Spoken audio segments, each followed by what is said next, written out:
Une nouvelle session d'information s'ouvre sur Cherifla TV, cela pour vous informer. Mesdames et messieurs, partout où vous nous regardez, bonsoir et bienvenue dans cette édition. À la une de l'actualité, les travaux de la 72e session ordinaire du Conseil des ministres de l'Organisation pour la mise en valeur du fleuve Sénégal, OMVS, ont débuté ce jeudi 5 décembre 2019 au Centre international de conférence de Bamako, CICB. Objectif: préparer les travaux de la conférence des chefs de gouvernement des pays membres de l'OMVS prévue le samedi 7 décembre 2019 à Bamako. La session était présidée par le président en exercice du Conseil des ministres de l'OMVS, Amadou Kamara et Foussine Keita. La tenue de cette 72e session ordinaire du Conseil des ministres de l'Organisation pour la mise en valeur du fleuve Sénégal, OMVS à Bamako, a permis au ministre malien de l'énergie et de l'eau de souhaiter la cordiale bienvenue aux différentes délégations. Le peuple du Mali est heureux de vous accueillir à l'occasion de cette importante rencontre dont l'objectif est d'évaluer le chemin parcouru par notre organisation et de préparer les activités pour les 2 années à venir. Madame et Messieurs les ministres, chers frères, le chemin parcouru depuis la 17e conférence est marqué par des progrès constants et une exécution diligente des différentes recommandations, malgré le contexte marqué par la crise sécuritaire au niveau de la sous-région. À cet égard, il me plaît de noter les avancées pertinentes enregistrées au niveau de certains chantiers. Le barrage de Gouina, dont le plan de gestion environnementale et sociale a été exécuté, le projet de barrage de Kougutamba avec la signature du contrat commercial, les initiatives en cours pour la mise en œuvre diligente du barrage de Gourbassi sont également à saluer, car cet ouvrage régulateur aura des impacts positifs sur la navigation et l'agriculture. L'objectif principal de cette réunion préparatoire de la conférence des chefs d'État est de faire l'examen des rapports d'activité 2019, du programme d'activité et des budgets 2020 du Haut Commissariat et de ses sociétés de gestion. Nous sommes réunis à Bamako pour 2 événements majeurs de l'OMVS. La tenue de notre 72e session ordinaire du Conseil des ministres, couplée avec la session préparatoire de la 18e conférence des chefs d'État et de gouvernement de l'organisation, réunion qui se tiendra le 7 décembre prochain. Depuis notre prise de fonction en juin 2017, nous nous sommes attelés à la réalisation de plusieurs chantiers, tous aussi importants les uns que les autres. Dans cet élan, nous avons mis l'accent sur les priorités édictées par M. le Président en exercice de la conférence des chefs d'État et de gouvernement, M. Macky Sall, dans son discours de clôture du sommet de Conakry. Il s'agit de 4 orientations majeures. Le président du Conseil des ministres a rendu hommage à ces avancées notoires et félicité le haut-commissaire et l'ensemble du système OMVS. Il a cependant exhorté les États à diligenter les mesures relevant de leurs compétences pour permettre au projet navigation d'avancer. La présente session de notre instance préparatoire de la conférence des chefs d'État et de gouvernement doit faire un plaidoyer et auprès de nos chefs d'État pour qu'une attention particulière soit portée au traitement des dossiers de ces ouvrages dans nos États respectifs, notamment en ce qui concerne les requêtes de financement qui doivent être signées par les ministres des Finances de nos États. Au terme des travaux, le Conseil a approuvé les programmes d'activité des différentes structures et pris un ensemble de résolutions réglant les questions à l'ordre du jour avant de donner directives pour leur mise en œuvre. Et puis on en vient à cet élément, cérémonie de lancement conjoint du programme Initiative Spotlight et des 16 jours d'activisme contre les violences faites aux femmes et aux filles. Cette initiative qui est coordonnée par l'Union européenne en partenariat avec les Nations Unies s'inscrit dans le cadre de l'initiative Spotlight, qui veut dire mettre la lumière sur tout ce qui est caché. Pour 16 jours d'activité était placé sous la haute présidence du ministre de la Promotion de la femme, de l'enfant et de la famille. C'est jeudi 5 décembre au CICB. Ce programme concerne 4 régions du Mali, y compris le district de Bamako. Selon le rapport du système de gestion des informations des violences basées sur le genre des Nations Unies, plus de 1767 cas ont été rapportés de janvier en septembre 2019 au Mali, suivant l'intervention de la représentante spéciale adjointe du secrétaire général des Nations Unies au Mali et celle de Madame la ministre de la Promotion de la Femme, de l'Enfant et de la Famille avec nos reporters. Au terme d'une année d'intense collaboration, empreinte d'abnégation de nos différents services au profit des femmes et des filles du Mali, c'est avec un léger plaisir que je prends la parole ce matin à l'occasion de cette cérémonie de lancement officiel de l'initiative Spotlight au Mali. C'est pour dire vraiment, lui mettre en lumière tout ce qui est caché et tout ce qui doit être dévoilé. Comme vous le savez, les violences basées sur le genre sont aujourd'hui l'un des fléaux les plus répandus dans le monde. Une femme sur 3 est violée, battue ou est victime d'autres formes d'abus au cours de sa vie. De même, une fille sur 3 est mariée avant le 18e anniversaire. Le rapport du système de gestion des informations de violence basées sur le genre de janvier à septembre 2019 indique que 2767 cas de violences basées sur le genre ont été rapportés. Ces incidents ont connu une augmentation de 87% par rapport à la même période de 2018. Selon le même rapport, le cas de viol a connu une augmentation de 9% par rapport aux données de 2018. Je suis très heureuse et très honorée d'avoir à mes côtés mes chers collègues du gouvernement et les honorables personnalités à cette cérémonie de lancement conjoint du programme Initiative Spotlight et des 16 jours d'activisme contre les violences faites aux femmes et aux filles. Cette initiative est coordonnée par l'Union européenne et les Nations Unies. Pour le Mali, le montant global alloué s'élève à 19 444 519 $ américains. Ce montant servira à la réalisation de 6 axes d'intervention ou piliers autour desquels s'articulent le programme dans les régions de Kayes, Koulikoro, Ségou, Sikasso et le district de Bamako. Ces piliers couvrent, premièrement, l'amélioration de l'environnement du cadre législatif et politique. Deuxièmement, le renforcement des capacités des institutions nationales en matière d'application de la loi et de la planification stratégique.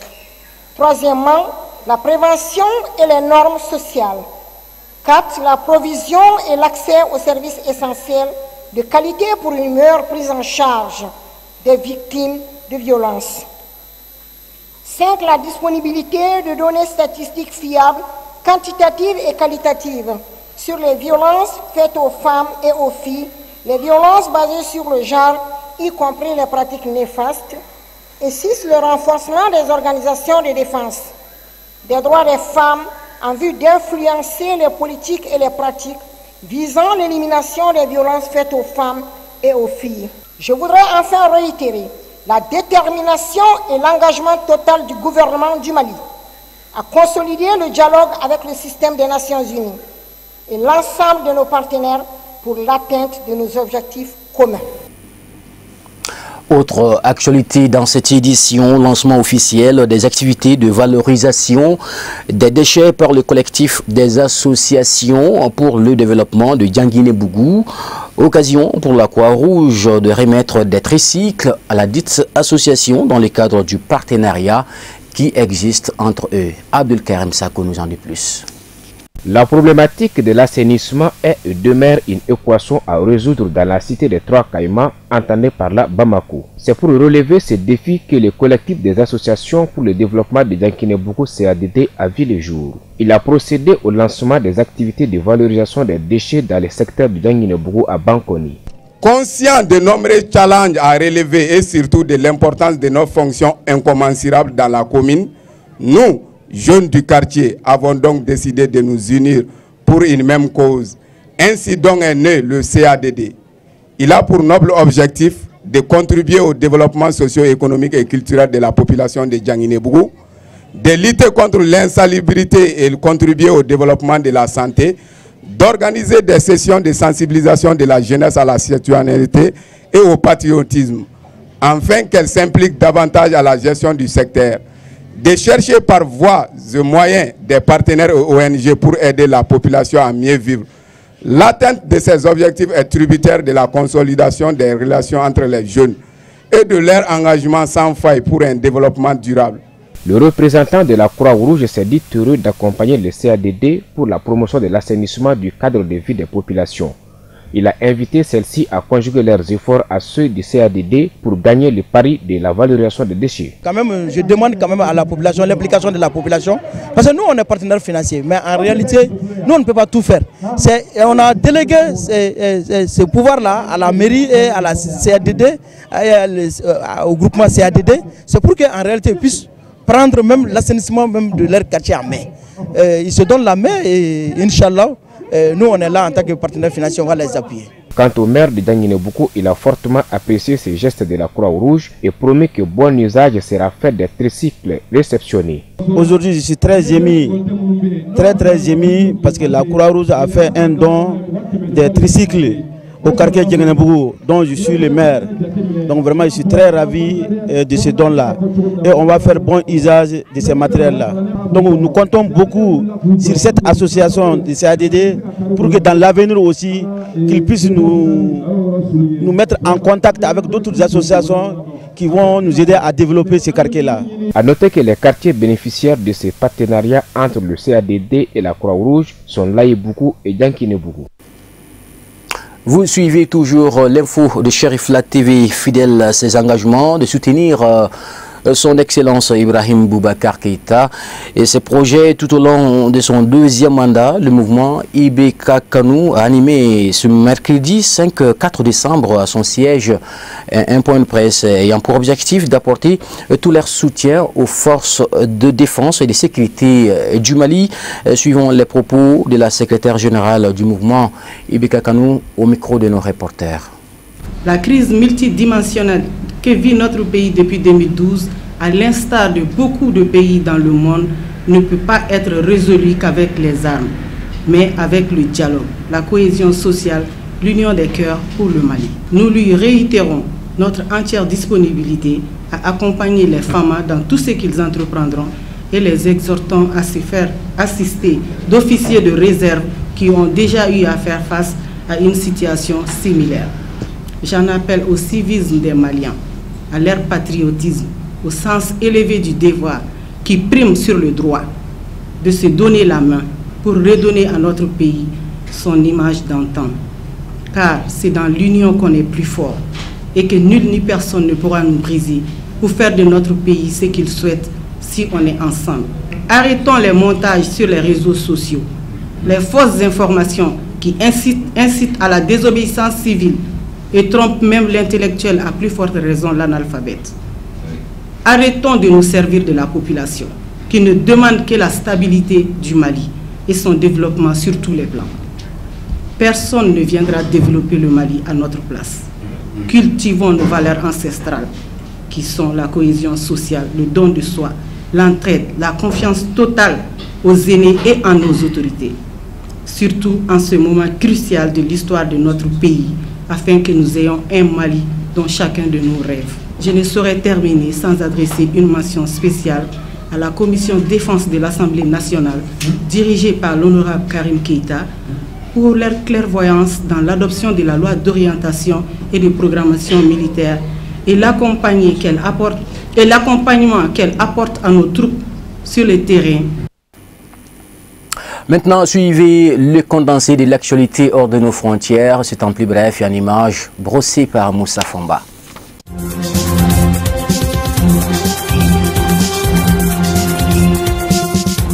La mission de Noureddine Bongo Valentin, assister le président de la République dans la conduite de toutes les affaires de l'État et veiller à la stricte application de ses décisions. Le fils du chef de l'État gabonais dispose ainsi d'un cabinet. Le poste n'est pas nouveau, mais il est le plus jeune à l'occuper. S'il n'avait encore aucune fonction officielle, son ombre semblait omniprésente au sommet de l'État. Beaucoup d'analystes politiques ont soupçonné Noureddine Bongo Valentin d'avoir orchestré la chute de Brice Lacruche à Lihanga, ex-homme fort du palais présidentiel brusquement tombé en disgrâce. Son influence monte d'un cran lorsqu'Ali Bongo Ondimba est foudroyé par un AVC il y a un an. Avec Sylvia Bongo, sa mère, il est l'un des rares à avoir le bulletin de santé du président. Depuis quelque temps, il a pris ses quartiers au palais présidentiel. L'opposition soupçonne Ali Bongo de vouloir le préparer pour la succession.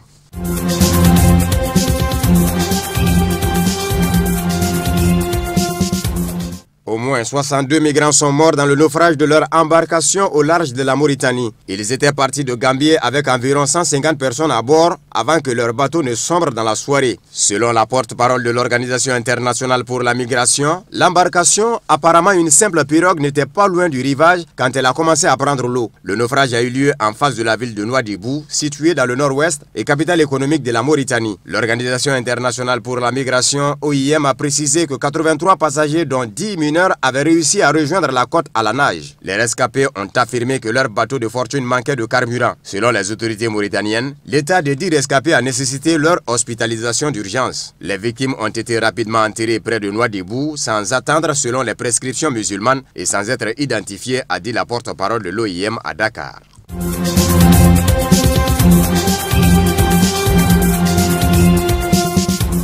La justice guinéenne a reporté jeudi à une date non connue son jugement dans le procès de membres du Front National pour la défense de la Constitution à l'origine de manifestations monstres contre un éventuel troisième mandat du président Alpha Condé. Les avocats de la défense qui ont soulevé des exceptions estiment que leurs clients ne peuvent pas être poursuivis puisque le droit de manifester n'est pas interdit en Guinée. C'est pourquoi ils ont introduit une exception à la Cour constitutionnelle afin que cette juridiction examine la validité des poursuites engagées contre eux. Le ministère public, chef des poursuites, a tout d'abord remercié les prévenus qui ont tous répondu présents, libres à l'audience. Ce qui vient d'être dit ici doit être expliqué. Cela ne veut pas dire que le dossier est enterré. Je ne sais pas si je me fais comprendre, mais les avocats ont soulevé une exception, a expliqué l'avocat général Alassane Baldé.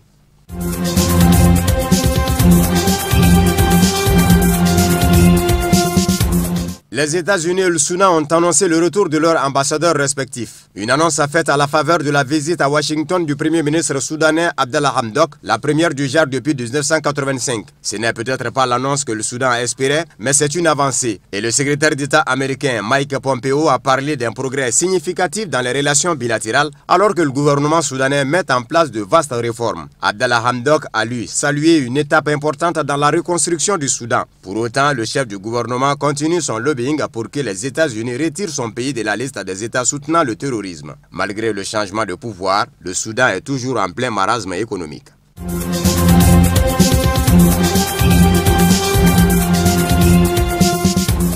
Nancy Pelosi, présidente démocrate de la Chambre des représentants, a demandé jeudi que soit formellement rédigé l'acte d'accusation contre le président américain Donald Trump, soupçonné d'avoir fait pression sur l'Ukraine pour servir ses intérêts politiques. Les démocrates ont ouvert une enquête en destitution contre Donald Trump après avoir appris qu'il avait demandé à l'Ukraine d'enquêter sur Joe Biden, bien placé pour l'affronter lors de la présidentielle de 2020. Leurs investigations, marquées par l'audition de 17 témoins, ont montré qu'une invitation à la Maison-Blanche au président Volodymyr Zelensky avait été conditionnée à l'annonce des investigations sur Joe Biden. Une aide de près de 400 millions de dollars destinée à l'Ukraine en conflit armé avec la Russie a, selon de hauts responsables, également servi de moyen de pression. Compte tenu du rapport de force dans cette enceinte, Donald Trump est quasi assuré de devenir le troisième président de l'histoire mis en accusation au Congrès après Andrew Johnson en 1868 et Bill Clinton en 1998.